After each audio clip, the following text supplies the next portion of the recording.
Praise the lord. ఈ రోజు దేవుని వాగ్దానము. నీ భారము యెహోవా మీద మోపుము, ఆయనే నిన్ను ఆదుకొనును. నీతిమంతులను ఆయన ఎన్నడూ కదలనీయడు. కీర్తనల గ్రంథము 55వ అధ్యాయము 22వ వచనం. ఏమి తిందుము, ఏమి త్రాగుదుము అని మీ ప్రాణమును గురించి అయినను, ఏమి ధరించుకుందుము అని మీ దేహమును గురించి అయినను చింతించకండి.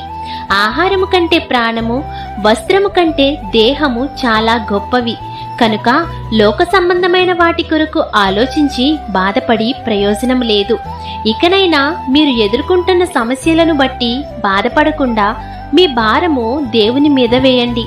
ఆయన మిమ్మును ఆదుకుంటారు. ఆయన మీద ఆధారపడిన వారిని ఆయన తొట్టిల్లనియ్యరు, కదలనివ్వరు.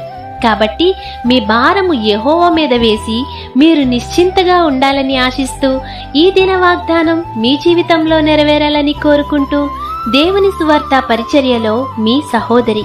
ఆమేన్. God bless you.